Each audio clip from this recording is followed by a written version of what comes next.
Retour sur le plateau de Backseat, bonsoir tout le monde, bienvenue, bonsoir à toutes et à tous. Bienvenue sur le plateau, putain. Il y a beaucoup de public ce soir, le public a rajouté des cris, ça fait très hardisson. Avant ils applaudissaient poliment et là on est vraiment dans du hardisson. Il n'y a pas un H. Non, il n'y a pas de H. De quoi? Très hardisson. Non, mais parce que comme ça fait Très la vision. très tardisson finalement. Très tardisson. Bref, c'est de la merde. Allez, chers amis, cette semaine, comme chaque semaine, nous avons le plaisir de recevoir une personnalité politique qui vient répondre à nos questions. Cette semaine, sur le plateau de Backseat, nous recevons le candidat à l'élection présidentielle du nouveau parti anticapitaliste, Philippe Poutou.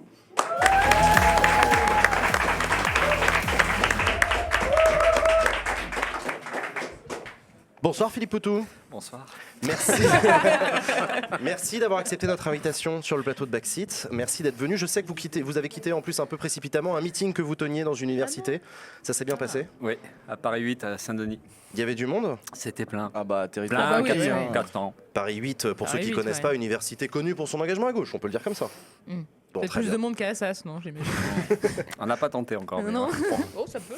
Non. Philippe Poutou, je le disais, vous êtes candidat à l'élection présidentielle à nouveau pour le nouveau parti anticapitaliste. Vous êtes actuellement dans le marathon comme tous les candidats pour les 500 signatures, les fameuses 500 signatures. Comment ça se passe? Vous en êtes où? J'ai vu une conférence de presse ce matin où vous disiez que c'est la galère. Bah oui, c'est la galère, mais comme à chaque fois. Pourquoi? C'est un système qui est fait pour ça. Enfin, c'est un filtre qui est fait pour écarter normalement les candidatures farfelues. Bon, nous, on se dit que comme on n'est pas farfelu, on a le droit d'y aller, on tente, mais c'est vrai que tout le système est fait de manière à ce que finalement ce soit très difficile pour nous. Quand on n'a pas d'élus, vous avez vu peut-être les premiers candidats qui ont déjà franchi la barre des 500 et même très largement, ce sont les partis qui ont des élus et c'est fait pour ça, c'est fait pour que en fait, cette élection-là, elle se passe a priori entre eux et nous, on essaie de passer à travers les mailles du filet. Et c'est toujours compliqué. Alors là, ce qu'on ne sait pas, c'est est-ce que cette année, c'est plus dur que d'habitude au niveau du compteur auquel on se trouve, pour l'instant ça va, on n'est pas en retard par rapport à il y a 5 ans. Mais ce qu'on craint, c'est que sur les 3 dernières semaines, ce soit véritablement plus dur au moment où normalement c'est plus facile. Et parce que les pressions sont peut-être plus importantes que d'habitude, parce que la situation sociale et politique, elle est plus dure, elle est moins favorable pour des idées comme les nôtres, enfin celles qu'on défend. Et voilà, il y a un ras-le-bol des élus, et puis voilà, il y a plein de choses. Il y a de la concurrence à gauche ici, on va pas se mentir. Et puis Vous ouais, êtes plus alors ça, seul. on ne sait pas trop dans quelle mesure ça joue, mais c'est vrai que mathématiquement, on se dit que logiquement, ça devrait être plus compliqué parce qu'on est plus nombreux, et notamment la candidature du PC qui se rajoute. Parce qu'en fait, ça complique la tâche pour Mélenchon. Et nous, on le voit sur le terrain. Les équipes de Mélenchon, d'habitude, il n'y va pas sur le terrain. Et là, il y est. Et c'est vrai qu'ils vont rencontrer des maires qui, a priori, avaient plutôt tendance à vouloir nous parrainer. Donc voilà, c'est un peu aussi une jungle, chacun pour soi. Mais vous Et l'avez la dit concurrence est vous-même. rude, quoi. Vous l'avez dit vous-même, c'est le fait que vous avez peu d'élus. C'est aussi le miroir des faibles scores que vous avez fait aux élections locales qui se retrouvent Ah dans... ouais, enfin peu d'élus, même pas d'élus. Parce qu'en fait. Vous êtes élu à Bordeaux vous-même. Oui, mais ça compte pas, ça. Les conseillers Non, municipaux. oui, Les ça compte conseillers, pas, ça c'est compte les pas. seuls élus qu'on arrive à Conseillers avoir. départementaux peut-être. Oui, à partir de maires, conseillers départementaux, régionaux, députés, le NPA, sénateurs. pas de conseiller Voilà. Et nous, départemental. là, à Vous ce avez pas niveau-là, c'est trop pour nous. Là, on n'y arrive pas. Vous Quoi. pouvez pas non plus vous auto-parrainer. Si Bah on non. peut s'auto-parrainer, Si on mais peut il faut être élu. s'auto-parrainer, Mais les faut être conseillers élu. municipaux, donc. Anne Oui, Hidalgo, oui, elle a je pu Les sais, s'auto-parrainer. conseillers municipaux, c'est. Je me demandais justement si les candidats pouvaient eux-mêmes. Nous, se au départ, on parrainer. pensait que non, Ah mais ouais. finalement, oui. Si, oui, Pécresse aussi, elle Bah s'est si, auto-parrainée. bien sûr qu'elle a raison. Ah non, il n'y a Bah pas non. de raison. Bah, si. Ceci dit, tu auras le droit de Bon, voter on pour s'en toi. branle, Donc, Oui, bref. Oui, attention à pas tous parler en même temps aussi. Philippe Poutou, vous êtes un candidat particulier. On va en parler au cours de cette émission. Il y a une vraie hype autour de votre présence sur ce plateau ce soir. Quand on a annoncé votre présence, il y a plein de gens qui ont dit ouais, trop bien Poutou, etc. On va en parler. Vous êtes un visage connu. Vous avez eu un moment de gloire en 2017, notamment sur le débat du premier tour. On en reparlera. Donc voilà, il y a une Le hype tube de ma Poutou. vie. Non mais on va pas se mentir. Il y a une hype Poutou et pour autant on la retrouve pas dans les urnes. Et comment vous l'expliquez ça? D'abord, on n'explique pas tout. Et c'est pas toujours simple à comprendre, mais après, il y a une sympathie qui est réelle, on le voit, hein, y compris même, on le voit, le décalage qu'il peut y avoir auprès des élus, parce qu'en fait, les maires qu'on va rencontrer dans les petites communes, ils disent, ouais, ils aiment bien, la plupart, l'accueil est très bon, mais c'est pas pour ça qu'ils parrainent. Voilà, il y a des difficultés aussi pour obtenir le parrainage. Et dans la vie de tous les jours, il y a de la sympathie qui s'exprime sur le côté anti-système, dénonciation, oser faire, oser dire ce que plein de gens peuvent penser, de faire relayer la colère et tout ça. Donc il y a cette sympathie-là, mais après, c'est vrai que nos idées, elles sont vues comme des choses qui font du bien, des idées qui sont solidaires et qui sont chouettes, qui, même d'une certaine manière, peut booster la gauche, parce qu'en fait, on dit des choses, mais après, on n'a pas la crédibilité politique, et ça se paye. C'est-à-dire qu'en fait, on est vu comme en des éléments faibles, entre guillemets, ou petits, et on n'a pas la force d'eux, et parce qu'on n'a pas la force d'eux, du coup, on a l'utilité du vote apparaît comme secondaire. Mais vous la remettez vous-même en question, cette utilité du vote, si je puis me permettre, parce que vous avez aussi cette posture paradoxale depuis longtemps dans votre camp politique, celle de la remise en cause. Vous n'êtes pas des électoralistes, vous l'avez dit ce matin en conférence de presse, vous l'avez rappelé. C'est vrai que nous, la gauche révolutionnaire, je reprends vos mots, on n'a jamais été vraiment des fans du pouvoir, de l'exercice du pouvoir, à la différence de d'autres candidats à gauche. C'est vrai que je comprends que ça puisse pas donner envie de voter en disant c'est vrai qu'on aime bien Poutou, mais bon, il veut pas vraiment être président, Poutou. Ce qui est vrai. Ce qui est vrai. Ouais, mais il y a deux paradoxes qu'il faut qu'on arrive à gérer. Ouais. Enfin, même trois. Il y a l'hyper-personnalisation d'une campagne présidentielle. Enfin, c'est quelque chose qu'on n'apprécie pas du tout. Ensuite, la fonction présidentielle, oui, on n'en veut pas. Elle est pour nous, c'est une fonction particulièrement antidémocratique. Une personne qui peut décider à ce point-là, on pense que c'est pas du tout la conception démocratique que nous on peut avoir. Et l'autre chose, c'est ce que vous disiez sur l'articulation lutte élection. Et nous, on n'est pas électoraliste dans le sens où on pense que ce qui peut changer radicalement la vie, en règle générale, en tout cas c'est l'histoire qui le montre d'une certaine manière, mais c'est aussi l'expérience récente, c'est que ce sont les mobilisations sociales qui peuvent peser dans la société et qui peuvent bousculer suffisamment fort pour pouvoir changer la donne. Donc, alors c'est vrai qu'on arrive dans une élection pour dire qu'on ne veut pas être président, que les élections, ça ne change pas la vie radicalement. Alors c'est sûr que c'est des petits handicaps qui, en fait, doivent expliquer en partie que les gens ils disent, bon, t'es sympa, mais bon, désolé, mais on va voter ailleurs. Mais ceci dit, on ne dit pas non plus que ça sert, on n'est pas contre l'élection, on n'est pas, on essaie d'expliquer que notre présence, elle a une utilité politique, parce qu'en fait, la question, c'est pas juste l'enjeu d'une élection, c'est pas juste qui sera président demain. Il faut qu'on arrive à discuter de la situation sociale et politique aujourd'hui, discuter de comment on s'en sort, et y compris même à gauche, on a besoin d'un débat qu'on n'arrive pas à avoir, et même très large, avec ceux qui vont voter Hidalgo, celles et ceux qui vont voter Taubira, et donc y compris celles et ceux qui vont voter Mélenchon. Vous appelez pour un débat, comment, parce qu'en fait, là, l'élection, ça va vite passer, 60 jours, et après, ou 70 jours, et après, c'est fini. On peut imaginer quand même que dans 70 jours, les problèmes qu'on a seront toujours là. Et comment on fait après cette élection-là, quel que soit le résultat de l'élection? Et a priori, c'est quand même malheureusement ça sera malheureusement la droite, les réacs, les fachos ou Macron, mais de toute façon, ça sera des très mauvaises solutions. Et c'est le plus probable. Et il faudrait quand même qu'on discute qu'est-ce qu'on fait à ce moment-là. Et donc, du coup, on aimerait bien nous être utile à ça, à se poser les problèmes de l'intérêt aujourd'hui qu'il y a de redonner de la confiance au mouvement social, qu'on remilite, qu'on reconstruise, et y compris avec Mélenchon, qui lui dit il dit un peu ça, quoi. Vous allez voir si vous votez pour moi, sauf que si jamais il gagne pas, et même s'il gagnait, comment on arriverait à imposer un programme qui soit celui qui défend ou celui que nous on défend. Justement, voilà, je suis un peu long, mais on veut poser ce débat-là, et l'élection, elle a cette utilité-là, parce qu'il n'y a pas de raison qu'on soit juste là pour... il y en a plein, de toute façon, qui n'ont aucune chance d'être élus et qui vont être là aussi. Hein. Oui, pas plus vous que les autres. En réalité, les trois quarts... Usul a une question, vas-y. Oui, moi j'avais collé des affiches pour Besancenot en 2002 à l'époque. Donc, comme ça, je situe. Toi, tu avais dit j'ai bossé pour Hidalgo quand il y avait Hidalgo. C'est fou, ça. Oui, c'est vrai, c'est très gentil de ta part. On se situe. Voilà. Et à l'époque, c'est vrai que pour moi, ça faisait vraiment sens. Il y avait le PS au pouvoir de Jospin à l'époque, les licenciements, etc., les privatisations. Donc ça faisait vraiment sens d'avoir une gauche radicale qui est là pour essayer de ramener la gauche à gauche.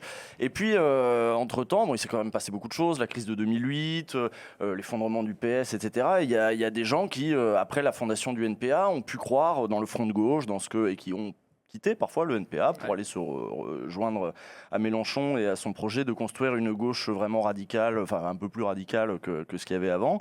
Et là on est dans un contexte dans le cadre républicain du coup, et là on est dans un contexte où même ce cadre républicain il semble menacé par les attaques fascistes, par une dérive autoritaire, par un projet autoritaire, même pas seulement une dérive, par un projet autoritaire de notre bourgeoisie. Je parlais du coup avec des gens qui venaient du NPA et qui maintenant étaient plutôt chez Mélenchon, qui me disaient on se retrouve nous à devoir défendre la République, et alors qu'on a connu de belles années à l'offensive où on essayait, il y avait eu Occupy Wall Street, il y avait plein de trucs, on se disait qu'il y avait une avant-garde qui faisait quand même un peu avancé les choses, le mouvement des places, il y avait beaucoup de choses qui avançaient. Et là, on se retrouve à jouer vraiment en défensif. Est-ce que c'est l'impression que vous avez aujourd'hui que quand on voit que vous avez fait alliance à Bordeaux pour être au conseil municipal. Est-ce qu'on est dans ce moment défensif où finalement on va peut-être rejoindre les Républicains qu'on a un peu ramenés chez nous quand même dans le camp de la gauche, donc le camp de Mélenchon, etc. Là. Est-ce que c'est pas le moment de joindre ses forces précisément parce qu'en face la menace c'est que la République, c'est peut-être la République bourgeoise, mais là on a le choix entre la Troisième République et Vichy, quoi. Et si on va vers Vichy, autant défendre la Troisième République tant qu'on le peut, quoi. Ah, mais là, il y a deux choses. Il y a un constat, on va être d'accord. Tu peux répéter ta question, s'il te plaît? Le constat, on va être d'accord, je pense, c'est-à-dire qu'il y a un véritable danger. Nous, on pense qu'il y a un danger fasciste aujourd'hui, à plus ou moins long terme. On ne va pas faire de pronostic, on n'en sait rien. Ça peut, ça peut aller très vite. Fasciste, vous parlez de Zemmour ou vous parlez de Macron? Zemmour. Après, on ne sait pas d'où viendra vraiment le fascisme. De Zemmour, c'est assez clair. Parce qu'à force de se traiter tout le monde de facho, en fait, le mot perd de son sens. C'est ça le truc. C'est pour ça que je vous pose la question. La pratique de Macron et Darmanin, ça peut des fois se rapprocher quand même d'une pratique fascisante. La répression systématique, ce qui s'est passé avec les violences policières, ce qui se passe même avec une répression judiciaire, et puis même tous ces arsenaux de lois liberticides, et puis le fait de faire taire les gens. Il y a une manie de faire taire, on le voit même Darmanin devant la journaliste de BFM, c'est assez frappant, cette façon de faire, quoi, et de se permettre ça quand on a un personnage comme ça, ministre d'un gouvernement. Même moi, je dis la police tue lors d'une émission de France Info, le lendemain, il y a une plainte qui est déposée pour insulte à la police. Elle a été déposée cette plainte ou c'était une menace de plainte? En tout cas, ils hésitent quand même, mais en tout cas, la piste n'est pas abandonnée. C'est pour ça que je disais que les partis, la bourgeoisie se radicalise. Voilà. De toute façon. Et on voit que derrière Zemmour, il y a aussi des milliardaires comme Bolloré. On voit qu'il y a aussi une partie de la bourgeoisie qui semble pas gênée de faire ces choix-là. Donc, est-ce que c'est pas le bon moment? Je réponds à la question. Donc, du coup, il y a un accord sur un constat, on est en danger. La démocratie est en danger, et du coup, quand la démocratie est en danger, c'est plutôt la population, les milieux populaires, mais en danger aussi parce que la crise économique, elle frappe durement avec la pauvreté, les licenciements qui continuent, tout ça. Donc du coup, quelle est la réponse? Et nous, on pense qu'il faut... Autant on accepte cette idée qu'on est sur la défensive. De fait, on est dans un rapport de force hyper défavorable, on n'arrive à rien gagner, on prend des coups dans la gueule tout le temps, mais c'est pas pour ça qu'après, politiquement, il faudrait reculer encore un peu. Et ce qu'on essaie de faire, sans se couper, y compris des camarades de la France Insoumise, sans se couper même du PC ou même des camarades du PS. Il y a des militants du PS qu'on connaît, des militants verts qu'on connaît, qui ne sont pas spécialement très radicaux, mais avec qui on se retrouve dans les manifs. Donc comment on fait pour essayer de défendre quand même une perspective politique radicale, même dans des périodes comme aujourd'hui? Et c'est ce qu'on essaie de faire exister, à la fois un programme de rupture avec le capitalisme et en même temps la perspective de lutte sociale, et d'essayer de tout le temps rappeler qu'en fait ce qui va être déterminant, ça sera notre capacité à nous quotidiennement de défendre nos intérêts et de peser dans la société. Une élection ne changera pas. Et d'ailleurs, juste fini, allez-y. Le meilleur moment de la campagne ces derniers temps, parce qu'on est vraiment noyé dans une ambiance très réac, le meilleur moment, c'est la journée de l'éducation nationale. Pendant quelques jours, on a discuté d'autres choses, mais un peu comme la journée du 8 mars qui approche pour la lutte des droits des femmes, contre les violences faites aux femmes et tout ça. On sait que ça va changer l'ambiance. En fait, on s'aperçoit que c'est dès qu'il y a de la contestation, dès qu'il se passe quelque chose dans la rue, ça permet de respirer. Nous, on respire, mais même les journalistes, ils parlent un peu d'autre chose. Et même le jour d'éducation, la journée d'éducation nationale, le 13, on a vu un gouvernement un petit peu déstabilisé quand même. Réunion extraordinaire avec les responsables syndicaux. Et Blanquer qui sort de cette réunion-là, tout mignon, c'est la première fois qu'on le voit comme ça, et en disant oui, ils ont un peu raison quand même, et c'est pour dire la force aussi, alors que c'était qu'une journée d'action. Et donc du coup, ça fait la démonstration que ce qui est fondamental, c'est quand on prend nos affaires en main, quand on se bat, et c'est ça qui peut faire évoluer l'ambiance dans la société. Léa. Vous parlez beaucoup de la nécessité de la lutte sociale, de la structuration de la lutte sociale. Vous êtes aussi syndicaliste par ailleurs. Le parti que vous représentez aujourd'hui à la présidentielle, les syndicats aussi, on a le sentiment que finalement les luttes sociales ne sont plus structurées par ces organismes, ces corps intermédiaires-là. On prend par exemple les Gilets jaunes, c'était une structuration qui était vraiment totalement en dehors de quelques syndicats que ce soit, de quelques partis politiques que ce soit. Il y a eu une volonté de récupération de la part des syndicats et aussi de la part de certains partis politiques. Ça a été un échec. Est-ce que finalement les luttes sociales ne se font pas en dehors de ces structures désormais ? Si, la preuve avec les Gilets jaunes, mais on peut dire que même, sans parler juste de la question des luttes, La précarisation, on va dire, du mouvement ouvrier, grosso modo, a des conséquences sur ces organisations. Les syndicats sont considérablement affaiblis. Il n'y a plus les grosses usines comme avant. Il n'y a plus, même dans les gros services publics, les centres de tri postaux ou les cheminots. C'est plus la même force de frappe qu'avant. Tout ça parce qu'il y a eu suppression d'emplois, fragilisation des salariés, précarisation. Et alors, dans le privé, c'est licenciement, fermeture des grosses usines. Et puis, c'est que des petites structures. C'est les travailleurs Uber. Enfin, donc, on n'a plus les mêmes droits et la même capacité de se défendre. Ça s'est traduit par une désorganisation syndicale, un affaiblissement des syndicats. Et c'est vrai qu'aujourd'hui, on n'a plus les outils qu'on avait avant pour se défendre. Oui, donc il y a une véritable... La lutte continue pour autant. La lutte continue, mais dehors des structures il n'y a plus la force de frappe non plus, parce que le mouvement de 95, on n'en est plus capable. Et oui, c'est. Les Gilets jaunes, et même si voilà, donc après, du coup, il y a eu un gros coup de colère du côté de la population, on va dire périurbaine ou les zones rurales, l'exclusion et tout ça. Et c'est vrai que il faut que je parle dans le micro. Un peu plus dans le micro, ce serait. Le micro, ça me fait un peu peur. J'ai tendance à m'éloigner quand même. Faut pas hésiter, il y a du public qui écoute, donc faut y aller. Et donc, ce qui est vrai qu'avec le mouvement des Gilets jaunes, mais on pourrait même faire le lien avec le mouvement des bonnets rouges au moment sous Hollande. Ça se ressemble un peu, c'est difficile de dire que tout est pareil, parce que c'était en Bretagne, et il y avait un réflexe un peu régionaliste aussi, mais ça ressemble à ça. C'est un mouvement qui est parti à la fois des agriculteurs, des petits paysans, ou même des petits patrons, contre la taxe, l'écotaxe et tout ça. Mais il y avait aussi une lutte contre les licenciements, et à ce moment-là, c'était l'agroalimentaire, Marine Harvest et tout ça qui licenciait massivement. Et donc, il y a eu à la fois un mouvement, on va dire, de salariés contre les licenciements et un mouvement patronal et c'était hors syndicat ça aussi, et c'était un mouvement très particulier. Nous on y était, il y avait un côté un peu bizarre et là les gilets jaunes ça a été alors là en puissance beaucoup plus, enfin ça a été sur tout le territoire, et on a vu que ça s'organise, que ça pète sans les organisations syndicales et y compris sans les organisations politiques. Mais vous le dites. Mais ça fait la démonstration qu'il y a quelque chose à reconstruire. Il y a des outils politiques et syndicaux oui, mais les gilets jaunes étaient contre la construction justement. Et est-ce que toutes ces luttes là, quand vous en appelez à la rue, à l'action, etc., est-ce que toutes les actions sont bonnes à suivre? Le mouvement le mouvement là, le convoi de la liberté, c'est un truc que vous allez soutenir, ça? On ne sait pas. On va voir. Si, il y a des aspects qu'on soutiendra, parce qu'en fait, c'est aussi. Alors, on ne sait pas ce que ça va être, parce qu'on. On vous sent un peu emmerdé comme vous l'étiez au début des Gilets jaunes. Vous voyez le côté. Au début des Gilets jaunes, on n'a pas été longtemps emmerdé.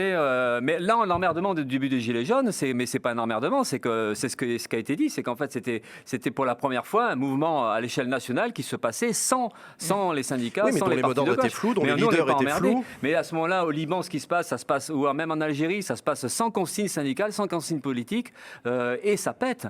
Et nous, on est pour ça. On a pas débouchés politiques. La révolution russe, puisqu'on s'en revendique, la révolution russe, elle n'est pas partie d'un appel du parti bolchevique. Ça part de révolte. C'était la journée de la femme. Enfin, c'était un mouvement en plus. Et donc on n'est pas gêné par ça. On n'est pas gêné par. Non, ça c'est pas aussi simple que ça. Si les manifs d'abord, on n'est pas pour les interdire comme le fait Darmanin, mais on est pour que la colère se lâche. Après nous, toutes les colères. Mais après, c'est pas nous qui choisissons comment la colère s'exprime. Par contre, nous, notre rôle de militant, c'est d'essayer de faire en sorte que cette colère, elle se trompe pas d'adversaire. Et que la colère, elle tombe pas sur ce sont les migrants les responsables, ou ce sont les chômeurs qui nous font chier parce qu'ils bossent pas assez, ou tel problème. Donc du coup, quand il y a une colère qui explose, le rôle des militants, qu'ils soient politiques, syndicalistes ou ça, c'est d'essayer de faire en sorte que en fait une conscience de classe réémerge d'une colère, et on discute. Voilà, c'est quoi le problème? Et le problème, à notre avis, c'est les ultra riches, c'est le capitalisme. Et donc du coup, mais à partir du moment où la colère pète, il faut que la colère pète. Et après, comment on arrive à... Et nous, on souhaite que ça s'exprime, parce que le fond de la mobilisation même actuelle, c'est de toute façon, au fond, c'est forcément un mécontentement social profond. Alors après, ça prend des tournures pas forcément agréables, puisqu'on sait que l'extrême droite, elle a une influence importante dans la société. On ne fait pas 40% dans les élections sans avoir de l'influence dans la société. Nous, on le voit dans les syndicats, il y a des collègues, des camarades qui ont tendance à se dire « Ah oui, si on tentait ça ou si on vote ça, ça se fait depuis un petit moment ». Donc on voit l'influence de l'extrême droite, et aujourd'hui, malheureusement, l'extrême droite, elle a une réelle influence dans les couches sociales populaires et dans le mouvement social. Et donc là, il y a une bagarre politique pour arriver à contrecarrer l'influence de l'extrême droite. C'est ce que je voulais vous demander, parce que même à l'extrême gauche, il y a on va dire, il y a des confusions, on va dire, qui peuvent être faites. Comment vous gérez ça? Est-ce qu'au NPA aussi, il y a par exemple des gens qui seraient partis dans des trucs un peu conspi, bizarres? Est-ce que même en interne, il faut lutter contre ça? Ça en est à quel point? Alors déjà, dans les syndicats, on savait que depuis très longtemps, il y avait ce problème de comment on fait face à des gens qui sont sensibles. C'est des exclusions. Il y a eu des exclusions, voilà. Donc on avait ce problème-là depuis un petit moment quand même. On voyait l'influence un peu de l'extrême droite. Mais là, aujourd'hui, oui, à gauche, notamment la question de l'antivax, la mobilisation antivax, ça a été très compliqué. On avait des sympathisants, mais y compris des militants qui pensaient qui étaient antivax. Et donc, du coup, il fallait gérer ça. Alors, nous, au NPA, on n'a pas eu trop ce problème-là. Mais ceci dit, il y a des camarades qui sont très, très méfiants. Alors, ça se passe bien parce qu'en fait, on n'est pas dans le complotisme. On est quand même dans un milieu militant, on va dire, un certain niveau de conscience. C'est des discussions stratégiques. Mais ceci dit, ouais, mais plus quand même on voit les dégâts aussi des reculs sociaux, on voit les dégâts aussi d'une société où finalement on perd un peu pied, quoi. Il y a tellement de violence, et puis on ne sait plus comment faire. Et les milieux militants sont un peu perdus. Des fois, c'est un peu de la résignation aussi. Et voilà. Et la question des mobilisations anti-vax, ça nous a pété un peu à la gueule aussi de voir à quel point il y avait du dégât aussi dans les milieux militants. Mais c'est vrai que c'est des problèmes auxquels on est confronté et qu'il faut. Mais ça relève un peu de la même question. C'est comment on reconstruit, comment on retrouve de la confiance, parce que c'est aussi la révélation d'un manque de confiance absolu, quoi. Et on est un peu perdu, puis on va un peu n'importe où, et voilà, Sacha. Vous parliez tout à l'heure des riches, des ultra-riches. Il y a aussi le terme bourgeoisie qui a été évoqué. Alain Krivine, qui est une figure du trotskisme et qui est un ex-candidat à la présidentielle, a dit auprès de Marianne fin 2020 le côté classe contre classe n'est plus du tout d'actualité. Pourquoi il a dit ça à l'époque? Contexte. C'est le problème des phrases, je pense pas qu'il le pense comme ça. Il disait se qualifier de trotskiste à notre époque, ça ne veut plus rien dire. Le côté classe contre classe n'est plus du tout d'actualité. Elle est chelou, cette phrase. Que vous répondez? Je ne peux pas discuter sur une phrase comme ça. Il a peut-être dit, mais après, des fois, il faut se méfier des fois parce qu'il y a des phrases qui sont un peu déformées. Mais est-ce que toutes les luttes sont des luttes de classe ou est-ce qu'il y a des nouvelles luttes qui ne sont plus des luttes de classe? Classe contre classe, c'est complètement d'actualité. Je ne voudrais pas dire qu'Alain s'est trompé parce que je pense qu'il n'a pas dit ça. Lutte environnementale, lutte climatique, lutte LGBT, lutte pour les femmes, lutte pour les minorités, c'est aussi des nouvelles luttes. Le NPA d'ailleurs a été construit en partie sur cet archipel de lutte. Bien sûr, mais c'est pas pour ça qu'on sort du schéma classe contre classe, parce que classe contre classe, ça ne veut pas dire juste le rapport patron-ouvrier. On est dans un système où il y a une domination d'une classe dominante, on a une idéologie ultra dominante. D'ailleurs, l'ordre moral est la traduction de cette domination d'une classe sociale qui veut nous imposer tout. Et c'est pas juste l'exploitation dans une usine, c'est pas juste les bas salaires, c'est toutes les formes d'oppression qui sont liées à cette domination de classe. On le voit très bien avec Zemmour. Zemmour, c'est quand même la traduction d'une partie de ce que peut penser la bourgeoisie ou les ultra-riches. Et on voit toutes les déclinaisons, c'est-à-dire le mépris de l'ouvrier et du chômeur, le mépris de la femme, le mépris du migrant, l'homophobie. Il n'y a pas que Zemmour qui méprise les femmes. Non, mais c'est pas ça que je dis. Je dis que Zemmour, il est l'illustration c'est quand même un représentant de la classe dominante. C'est quelqu'un qui fait partie de cette classe-là. On peut dire que contrairement à Le Pen, Zemmour, il touche pas du tout les milieux populaires. C'est vraiment les idées réactionnaires de ces ultra-riches. Et il y a tout dedans. Donc en fait, et ça n'empêche que c'est quand même classe contre classe. Et classe contre classe, c'est, on va dire, le camp des opprimés, le camp de celles et ceux qui subissent toutes les formes d'oppression et face à une domination idéologique et physique. Et voilà, donc du coup, oui. Mais c'est vrai que le NPA, il essayait justement d'englober toute cette Oui, mais il a galéré, le NPA. Et justement, je vais en revenir un petit peu à la première question qu'avait posée Usul, parce que je pense qu'il y a eu aussi des mutations ces dernières années. Usul rappelait que le NPA était créé à la fin des années 2000 avec cette idée de joindre cet archipel de lutte et d'avoir une transformation, notamment dans les élections. Il se trouve que dans la foulée, il y a aussi eu le populisme de gauche autour de Jean-Luc Mélenchon qui, lui, a réussi un peu mieux que vous, il faut le reconnaître, à embrasser, à faire des scores, des scores pas dégueulasses, jusqu'à 19% au premier tour de la présidentielle la dernière. Il se trouve que vous avez fait alliance avec la France Insoumise aux élections locales, aux régionales et aux municipales.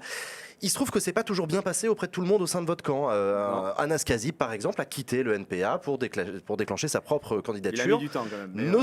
Notamment avec une critique de ces alliances avec la LFI. Il a même parlé de droitisation. Parce qu'ils étaient dans Bordeaux en lutte avec la France Insoumise. Sur le moment, ils soutenaient, mais c'est après. Ah ouais, il a quand même parlé de droitisation oui, après coup, mais après voilà. Après, on va pas. C'est pas bien grave, mais il y a aussi. C'est pas bien grave, mais ça dit quelque chose de la division. Ça dit aussi quelque chose d'un manque de clarté, des raisons politiques pour lesquelles à un moment donné on part d'un parti, alors que si vraiment c'était la question de l'alliance avec la France Insoumise, c'était un an avant qu'il fallait le faire. Je vous sens énervé là contre Anas Kazib. Non, c'est pas ça. Non, mais sentez pas. C'est une trahison qu'il a fait. Non, pas du tout. Mais pas du tout. On parle pas comme ça. La trahison, qui c'est qui trahit qui?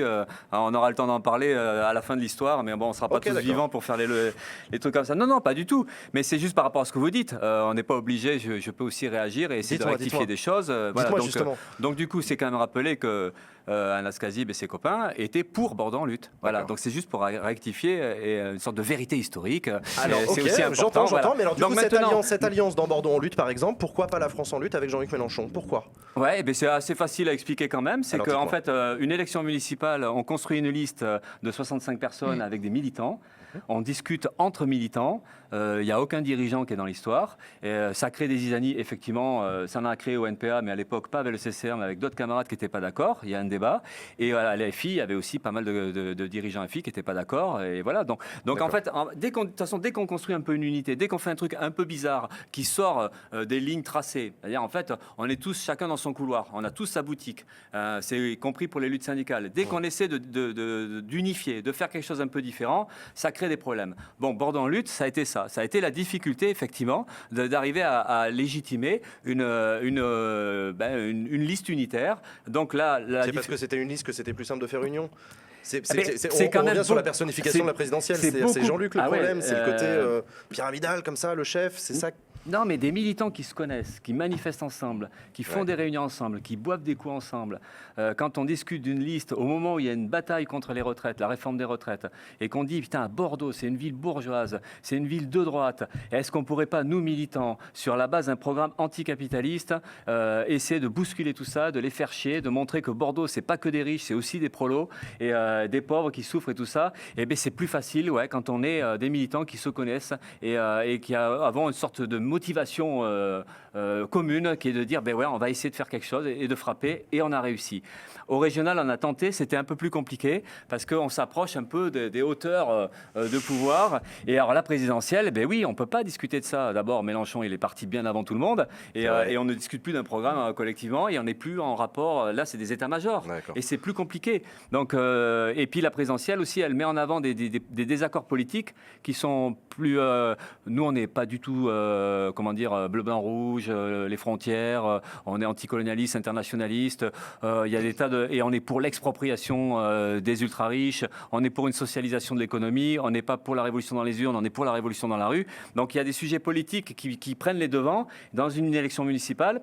On discute un peu différemment des choses, des quartiers populaires, du logement. Et là, on se retrouve plus facilement d'accord sur un programme, même radical, que sur la présidentielle. Vous n'êtes pas le seul à dire ça. Il y a d'autres candidats. candidats de gauche qui sont venus à ce micro nous expliquer effectivement au niveau local, c'est plus simple de se mettre d'accord avec les camarades qu'au niveau national, Ouais. où là, c'est vrai qu'il y a d'autres sujets qui arrivent. Usul. Justement, il y a une crise depuis évidemment la chute du mur, il y a une crise de l'imaginaire collectiviste, l'imaginaire communiste. Voilà. Ça fait plus rêver, c'est ça que tu veux dire. Non, non, c'est qu'en fait, on ne sait plus à quoi rêver.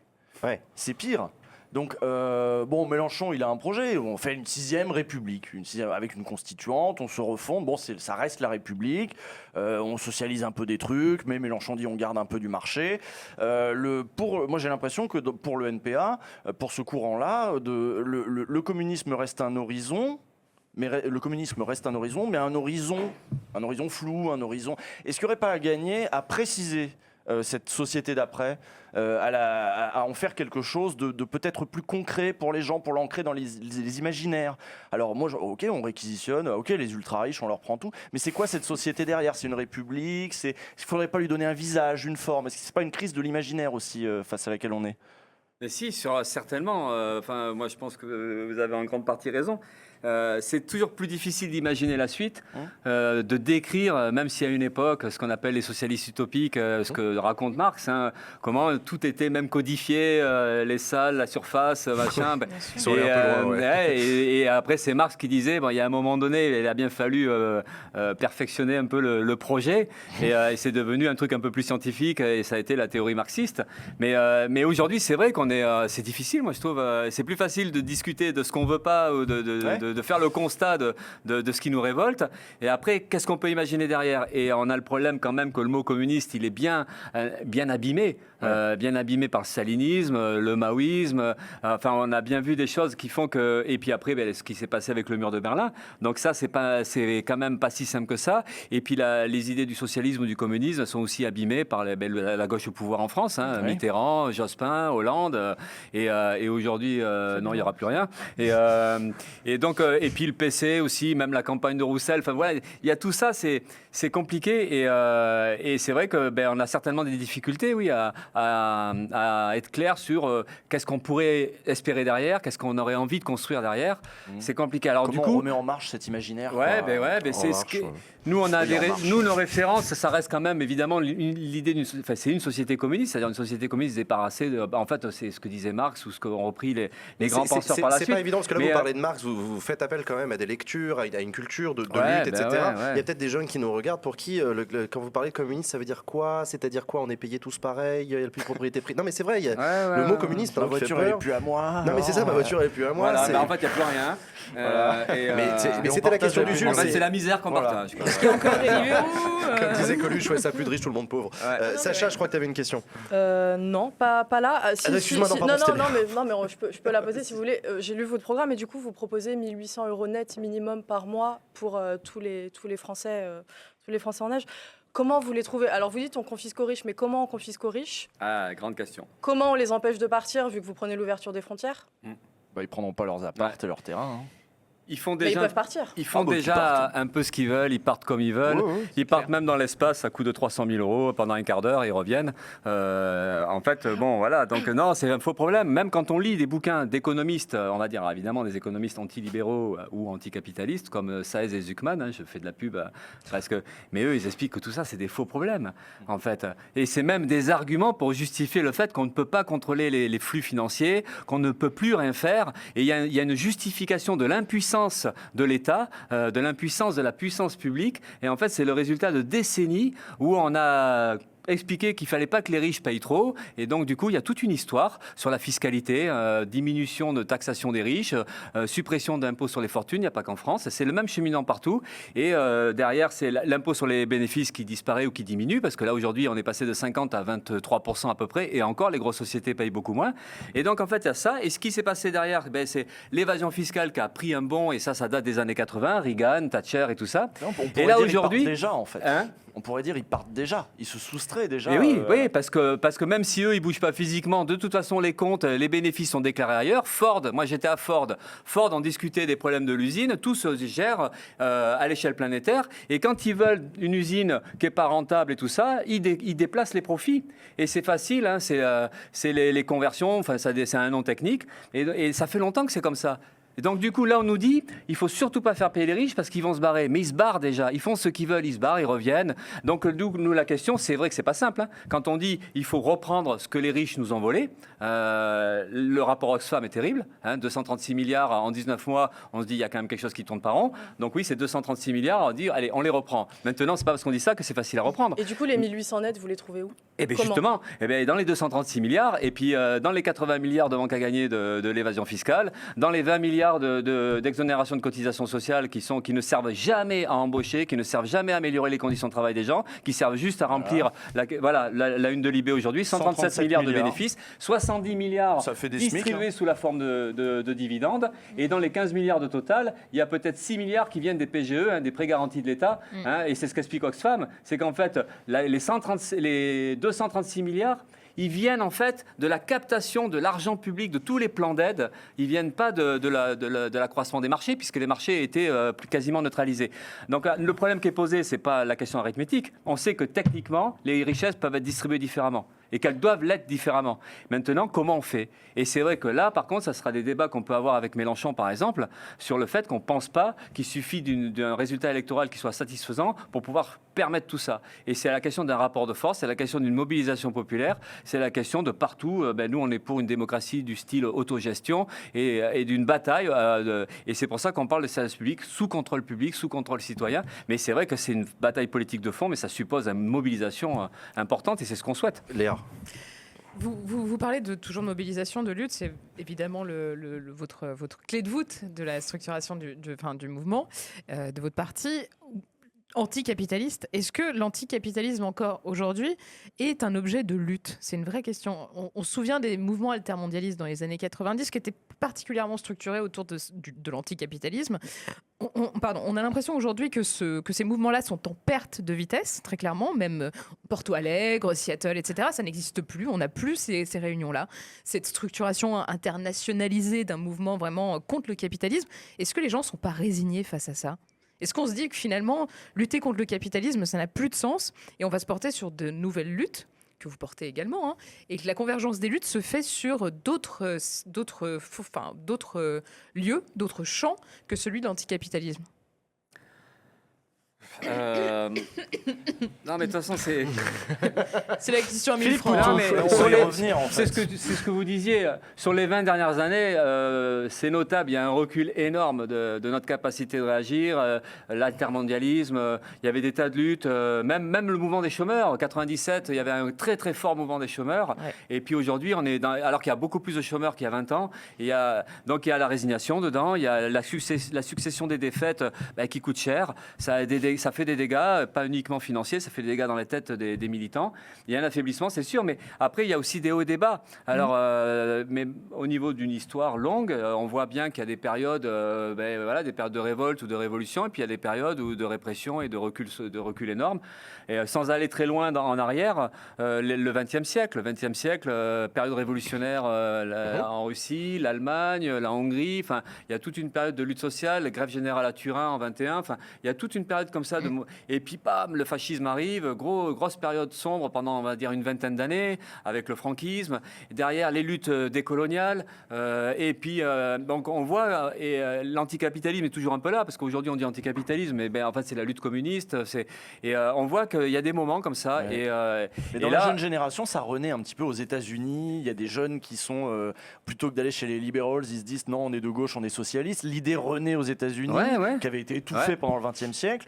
L'idée renaît sans doute aussi chez les jeunes du mouvement climat. Tout à fait. Qui voient bien que l'adversaire, c'est Total et ses grandes entreprises. Donc, moi, je suis non. Non, il y a on peut dire plein- ça. Je pense que tu dis, mais je reste. On Je peut dis pas que c'est effectivement exclu. être optimiste. Je dis pas que c'est reprends exclu, là-dessus mais- parce que On va essayer. Allez-y. c'est pas évident d'être optimiste. C'est des fois on se lève et même quand on milite, des fois on se dit mais on n'y arrivera jamais quoi. Mais bon, après on s'accroche. C'est On juste lâche pas. que Mais c'est vrai que le mouvement de la jeunesse sur la crise climatique, Oui, mais en fait, le mouvement féministe, MeToo. Le point de convergence n'est plus l'anticapitalisme. Le point de convergence, alors effectivement, Si, il y a quand une même, lutte si, quand même. anticapitaliste qui se fait exactement sur les mouvements féministes, sur les mouvements des droits des personnes minorisées, etc., et aussi sur les luttes climatiques. Il y a une logique quand même de domination qui est à rompre, effectivement, et la convergence se fait aussi à ce niveau-là. Mais finalement, le mot d'ordre n'est plus « luttons contre le capitalisme Bah si quand même. Dans le Vous climat, trouvez dans le Ça ne veut mouvement pas dire climat, que tout le monde est comme ça, mais ouais, dans le climat, alors là, il y a une... ». Oui, mais j'ai l'impression que le mot d'ordre, c'est d'abord « protégeons le climat ».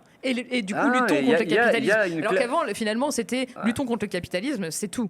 Sans se dire... Non, c'est pas si simple que ça, Ouais, mais je sais d'abord, les luttes climatiques, c'est relativement récent en fait. Oui, la c'est vrai. conscience Enfin, oui et non, de l'urgence climatique. en fait. Non, mais la crise climatique, en réalité, elle a 50 ans au moins. Ouais. Mais la conscience du danger immédiat et d'une planète qui est au bord de la catastrophe, c'est quand même relativement récent. Enfin, je veux dire, du point de vue général. Oui, oui. Parce qu'il y a toujours eu, on peut parler de René Dumont en 74, il y en avait qui avaient cette conscience-là et qui Oui, nous mais disaient c'était déjà il y a assez, 50 ans. ouais. Mais aujourd'hui, une conscience un peu large, c'est récent. Et c'est grâce aux mobilisations de la jeunesse, notamment, où on peut parler de Greta, mais tout ça, c'est ça. Donc, Mais puisqu'on mais parle- dedans, il y a de l'anticapitalisme, et c'est peut-être ça qui est un peu nouveau, c'est qu'il y a quand même cette conscience que la crise environnementale, elle est liée à un système. Et alors après, il y a la lutte antiraciste aussi. Là, on peut faire le lien avec ce que vous disiez aux États-Unis, avec après l'assassinat de George Floyd, il y a eu une mobilisation énorme, qui même jusqu'à remettre en question l'idée d'une police. Enfin voilà, il y a des débats politiques et tout ça. Et ça, c'est des mouvements qui laissent espérer qu'à un moment donné, il peut y avoir quelque chose de profond qui se passe. Mais la lutte, le mouvement, il y a 2 ans aussi, au Liban, à Beyrouth, les mobilisations de Hong Kong, quand on voyait les images, c'est hyper enthousiasmant. L'histoire des parapluies, les lasers pour aller aveugler les forces de répression, c'est des choses qui, c'était là. Alors la crise sanitaire, elle a un peu bloqué ça, ou elle a un peu gelé, malheureusement, mais ça peut réapparaître très rapidement. Le mouvement en Algérie, le Irak, c'est pas si vieux que ça, il y a 10 ans, les révolutions dans le Maghreb, c'est pas parce qu'aujourd'hui on a des dictatures religieuses que tout ça, ça sert à rien et que c'est effacé. Donc en fait, il y a une capacité des populations quand même à un moment donné de se remettre en mouvement. Au Chili, la constitution de Pinochet est tombée grâce à la mobilisation et chose qui était 20 ans après la mort de Pinochet. Donc en fait, il y a toujours des éléments qui quand même disent, à un moment donné, il peut peut-être se passer quelque chose et il va se passer quelque chose. Et dedans, tous ces mouvements-là, ils sont anticapitalistes dans le sens où c'est la lutte contre la corruption, contre les privilégiés, contre le libéralisme, contre la vie chère, contre les inégalités. On se retrouve quand même avec des mouvements qui ont à peu près les mêmes revendications partout.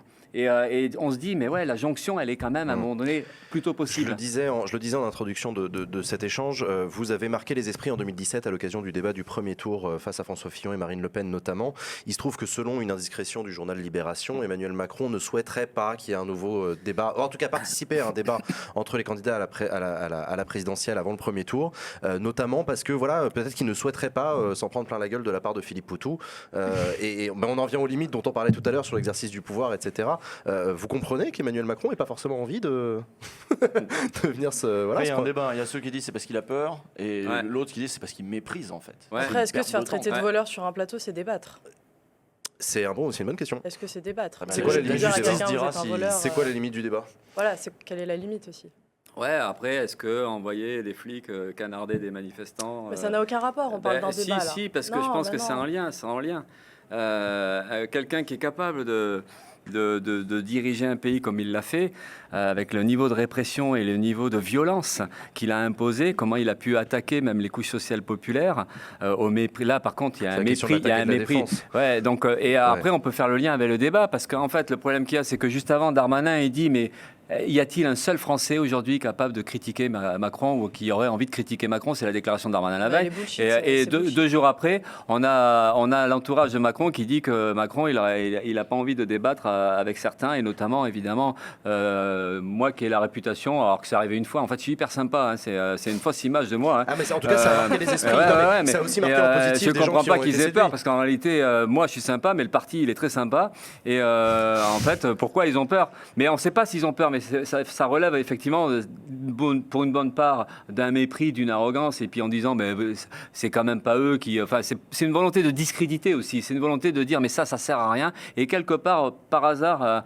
pendant la course au parrainage, c'est aussi peut-être un moyen de pression pour dire, mais parce que quand on ne veut pas débattre avec quelqu'un, derrière, ça veut dire quoi? Ça veut dire qu'il vaudrait mieux pas qu'il soit candidat. Ça serait plus simple. Et donc derrière, c'est presque une consigne pour dire, ne parrainez pas ce type-là, il sert à rien. Et donc là, il y a aussi un danger démocratique. Mais tout est lié. Et c'est aussi une façon pour Macron de ne pas assumer, en sachant que finalement, il y a au moins un qui serait capable de rappeler un peu toutes les saloperies que Macron et son gouvernement ont faites pendant des années. Et peut-être que lui, il n'a pas envie de se retrouver dans des situations comme ça où il faudrait qu'il s'en explique dans des conditions différentes que d'habitude. Mais vous n'avez pas envie plutôt de parler de vos idées sur un débat comme ça, où c'est chronométré face à 12 autres personnes, de parler de vos idées plutôt que justement de dire lui il a fait ça, lui il a fait ça, lui il a fait ça? Non, mais c'est sûr, on ne fait pas de politique, on ne rappelle pas ce qui se passe, on discute comme si de rien n'était, comme s'il n'était pas au pouvoir. Mais non, ça ne peut pas marcher comme ça. Mais vous dites ça, mais l'émission de BFM qui a fait du bruit donc, en 2017, la consigne, c'était « vous n'attaquez personne ». Comment ça, la consigne de qui? La consigne de l'émission, c'était vous défendez votre programme et le but, c'est de vous concentrer sur vous, vous ne vous occupez pas des autres. Et au début de l'émission, Rutel Krief et Ferrari viennent dans ma loge en disant mais ça va, vous êtes calme, ça va aller, bon, vous avez compris la règle, hein, on n'attaque pas les autres. Dans la loge, juste avant le débat. Et en fait, il ne fallait pas faire. Et donc, en fait, ce qui fait qu'il n'y a pas eu de débat 2 semaines après, et ce qui fait qu'il n'y en aura pas cette année, en fait. Parce que Macron, Macron, son entourage, ils disent, ouais, on ne veut pas débattre, mais il n'y aura pas de débat. C'est fini. Parce qu'il n'y a pas que Macron qu'on ne veut pas. Mais ils ont tous appris. Parce que là, ça y est, pour eux, il y a eu un seul débat dans l'histoire des présidentielles, et bien ça leur suffit. Eux, ils ont des réflexes. Hein. Il n'y en aura plus. Au demeurant, et il n'y en aura pas. Après, c'est une pratique assez nouvelle, les débats. Parce qu'en fait, discuter entre eux, ils aiment bien. Entre candidats, même gauche-droite, ils sont habitués à ça. Mais discuter effectivement avec des gens qui sont issus d'un autre camp social, parce qu'en fait, le problème qu'il y a, c'est que tous les politiciens de gauche ou de droite, ils sont grosso modo un peu du même milieu social, ils se comprennent, ils se côtoient, ils se font la bise, hein, ils se serrent la main, tous, plus ou moins. Et là, on se retrouve avec des candidats, la photo de famille, et là, ils se retrouveraient avec des gens qui ont une indépendance, une autonomie, une liberté de parole, que personne d'autre n'a. Et surtout, on est dans le camp social et ils en ont peur un petit peu de ce camp social. Parce qu'en fait, comme les Gilets jaunes, ils en ont peur. Pourquoi ils ont été violents contre les Gilets jaunes? Parce qu'ils en avaient peur, parce que c'était pour eux des pauvres. C'est ce que raconte Éric Vuillard. Il a fait un bouquin qui fait un peu le lien sur la guerre des pauvres, où le mépris social, ça devient de la haine de classe et il faut l'écraser. Et Macron, dans sa tête, dans celle de Darmanin, ça se voit quand même assez clairement, c'est qu'il ne supporte pas la contestation, il ne supporte pas ce qui peut venir du camp des pauvres. Et c'est tout un mépris, mais qui devient vite de la haine de classe. Et cette haine de classe, elle leur permet d'être violents et tout est permis. Et c'est ce qui se passe. Et donc, dans l'entourage de Macron, il y a tout ça. Et moi, je symbolise un peu ça, d'une certaine manière. J'espère que je ne serai pas le seul à faire ça. Mais eux, ils ont cette image-là. Moi, je représente pour eux le gilet jaune, le dangereux, le pauvre, qui vaut mieux qu'il ferme sa gueule. Et donc, voilà. Merci Philippe Poutou, candidat du nouveau parti anticapitaliste à cette élection présidentielle. Merci beaucoup d'avoir accepté notre invitation sur le plateau de Backseat. Bonne suite de campagne et à très bientôt. On va marquer une très courte pause, les amis. On se retrouve juste après pour la conclusion de cette émission. À tout de suite.